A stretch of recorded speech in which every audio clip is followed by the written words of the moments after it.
Good morning ધોરણ 11ના વિદ્યાર્થી મિત્રો, ભૂગોળ વિષયમાં પ્રકરણ 10 પવન એની અંદર આજે આપણે વાતાવરણના દબાણ પર અસર કરતા પરિબળો વિશે ચર્ચા કરીશું.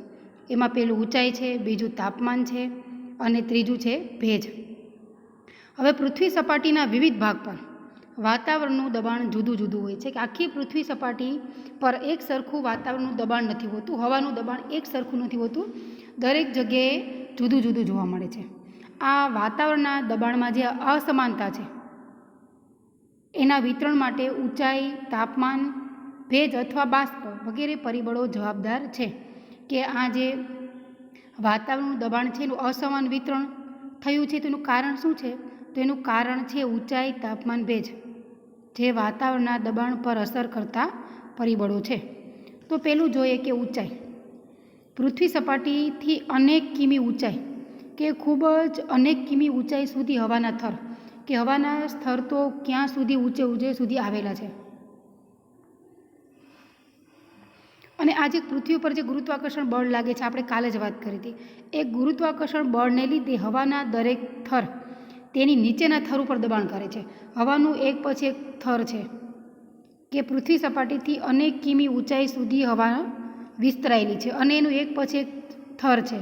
તો જે ગુરુત્વાકર્ષણ બળ છે ને કે પૃથ્વી ઉપર લાગે છે, કોઈ બી વસ્તુઓ ઉપર નથી જતી, નીચે પડે છે.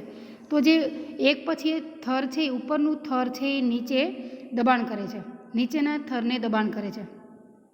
તેથી વાતાવરણના નીચેના ભાગ પર હવા દબાયેલી અને ઘટ હોય છે. એના કારણે જે પૃથ્વી સપાટીનો જે નીચેનો ભાગ છે, આપણે જે વાતાવરણનો અનુભવ કરીએ છીએ ત્યાં હવા કેવી હોય છે? ઘટ હોય છે. અને જ્યારે ઉપરના ભાગમાં હવા એકદમ પાતળી, એકદમ પતલી હોય છે.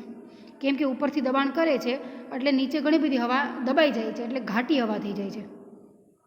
પણ કોઈ પણ સ્તરની ઊંચાઈ જેમ જેમ વધારે તે સ્થળની હવા વધુ પાતળી, કે જેમ જેમ આપણે વાત કરીએ ને કે જેમ જેમ ઊંચાઈએ જે હવા પાતળી હોય, તો કોઈ પણ સ્થળ છે એ વધારે ઊંચાઈ ઉપર આવેલું હોય તો ત્યાંની હવા કેવી હોય? પાતળી હોય. તો પાતળી હવાનું દબાણ ઓછું, હલકું હોય છે, કે જે પાતળી હોય છે ત્યાં હવાનું દબાણ એકદમ હલકું, ઓછું હોય છે. તો આપણે જેમ જેમ સમુદ્ર સપાટીથી જેમ જેમ ઊંચાઈએ જઈએ, એટલે કે સમુદ્ર સપાટીથી જેમ જેમ ઊંચાઈએ જઈએ, સમુદ્રથી આપણે ગણવાનું, કેમ કે જમીન ખંડ કરતાં સમુદ્ર નીચો છે એટલે તો એ સમુદ્ર છે, ત્યાં પાણી ભરેલું છે. જે જમીન વિસ્તાર છે આપણે જ્યાં રહીએ છીએ એના કરતાં સમુદ્ર નીચો છે એટલા માટે તો ત્યાં પાણી ભરેલું છે. તો સમુદ્રથી આપણે ગણીએ, અહીંયાથી જેમ જેમ ઊંચાઈએ જઈએ તેમ દર 165 મીટરની ઊંચાઈએ 165 મીટરની ઊંચાઈએ જતાં જતાં 1 સેન્ટીમીટર જેટલી હવાનું દબાણ ઘટતું જાય છે. તો એટલા જ માટે જે હિમાલયનું માઉન્ટ એવરેસ્ટ શિખર લગભગ 8,848 મીટર ઊંચું છે. કે આપણે વાત કરીએ ને કે જેમ ઊંચાઈ હવા કેવી? પાતળી.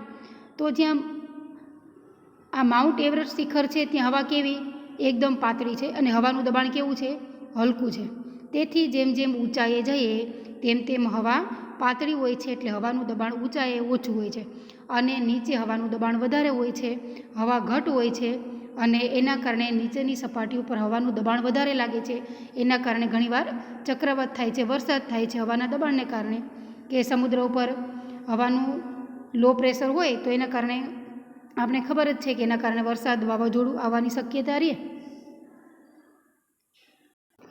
તો હવે જોઈએ કે તાપમાન છે એ પણ હવાના દબાણ પર અસર કરે છે. તાપમાનને કારણે પણ હવાનું દબાણ વધુ ઓછું હોય છે. તો ગરમીને કારણે જે ગરમી પડે ત્યાં હવા એકદમ પ્રસરે છે, ફેલાય છે અને ત્યાં વધુ જગ્યા પણ રોકે છે. તેથી હવાનું દબાણ ઘટે છે. કે ગરમીના પ્રમાણમાં હવા પ્રસરે, ફેલાઈ જાય છે એટલે એનું દબાણ ઘટી જાય છે. જ્યારે ઠંડીથી હવા સંકોચાય, ભેગી થઈ જાય છે, એટલે સંકોચાયેલી હવા છે ને ઘણી બધી જગ્યા રોકે છે. આથી હવા કેવી બને? વજનવાળી, ભારે બની જાય છે અને પરિણામે હવાનું દબાણ વધે છે. એટલે કે માટે હવાનું દબાણ એકદમ વધી જાય છે. તો આ તાપમાનના તફાવતના કારણે દિવસનું હવાનું દબાણ ઓછું હોય. આ તાપમાનના તફાવતમાં દિવસ રાત્રિનું અલગ અલગ તફાવત છે કે એના કારણે દિવસનું હવાનું દબાણ ઓછું હોય, દિવસે હવાનું દબાણ હલકું હોય છે અને જ્યારે રાત્રિના સમયે હવાનું ભારે દબાણ હોય છે. રાત્રે આપણે શિયાળામાં તો રાત્રે આપણે ખબર જ છે કે શિયાળાની અંદર તો હવા એકદમ ઘાટી હોય અને રાત્રે તો શિયાળાની અંદર ઠંડી પણ બહુ પડે અને શિયાળાની લાંબી રાત્રિને કારણે ઝાકળ, ધુમ્મસ એવું પણ આવે. તો એના કારણ શું છે કે ત્યારે શિયાળામાં હવા કેવી હોય છે? ઘાટી હોય છે. અને ઉનાળામાં જમીન વિસ્તારો પર હવાનું દબાણ હલકું અને શિયાળામાં હવાનું દબાણ ભારે હોય. આગળ વાત કરીએ કે ઉનાળામાં જે જમીન વિસ્તાર, સમુદ્ર વિસ્તાર નહીં, જમીન વિસ્તારમાં હવાનું દબાણ એકદમ હલકું હોય છે અને શિયાળામાં હવાનું દબાણ ભારે હોય છે. તો શિયાળામાં હવાનું દબાણ શા માટે ભારે હોય? કે ઠંડીના કારણે હવા કેવી બને છે? ઘાટી બને છે. આપણે શિયાળામાં જોઈએ તો આગળનું આપણે બધું ધૂંધળું લાગતું હોય છે. એના કારણે ખબર છે ને કે શિયાળામાં ધુમ્મસ આવે, ગાઢ ધુમ્મસ આવે, કે આપણે વહેલી સવારે તો આપણે કોઈ વાહન લઈ જતા હોય તો આગળ રસ્તો જ ન દેખાય, જામે એવું લાગે કે નીચે વાદળ છે, પણ વાદળ નથી હોતા. ઠંડી શિયાળાની લાંબી રાત્રિ અને ઠંડીના કારણે હવા છે એ ઘાટી બની જાય છે.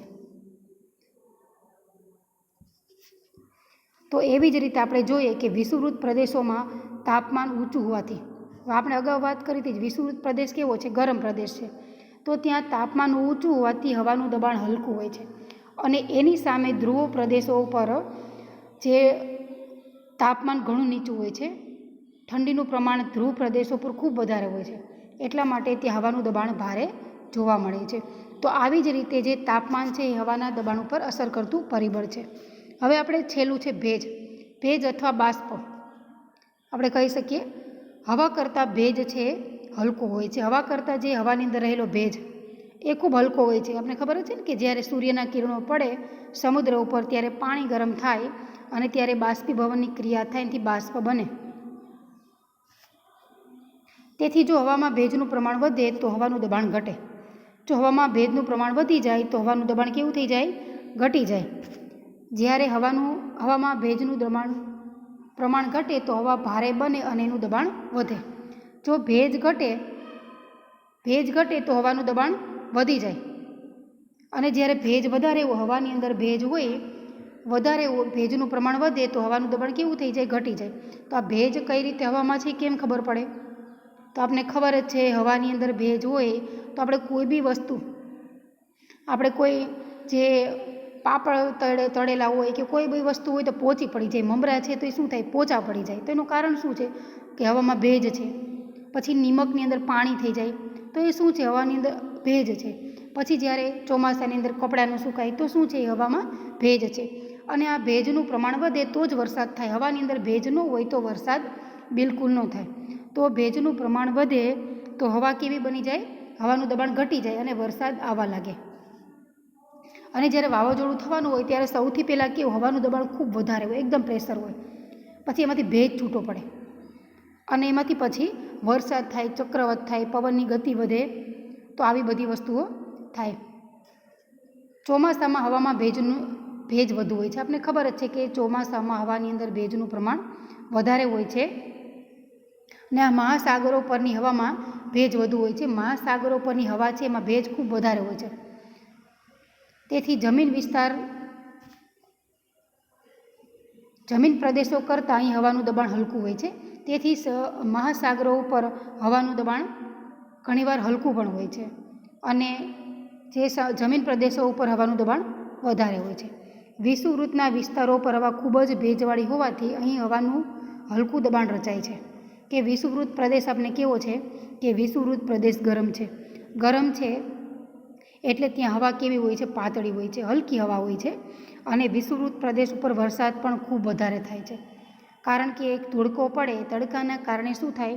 કે જે બાષ્પીભવન વધારે થાય, જે સમુદ્રનું પાણી છે વધારે ગરમ થાય અને બાષ્પીભવન થાય, એનો બાષ્પ બને, ભેજ બને અને વરસાદ થાય. અને ઘણીવાર સમુદ્ર ઉપર હવાનું હલકું દબાણ રચાય. ઘણીવાર સમાચારમાં સાંભળીએ છીએ ને આપણે કે લો પ્રેશર છે એના કારણે વાવાઝોડું અથવા વરસાદ થવાની સંભાવના છે. તો આપણે અહીંયા જોયું કે વાતાવરણના દબાણ ઉપર ભેજ પણ અસર કરતું એક પરિબળ જોવા મળે છે. તો મિત્રો, આજે આપણે વાતાવરણના દબાણ ઉપર અસર કરતા 3 પરિબળો છે, ઊંચાઈ, તાપમાન અને ભેજ વિશે ચર્ચા કરી. Thank you.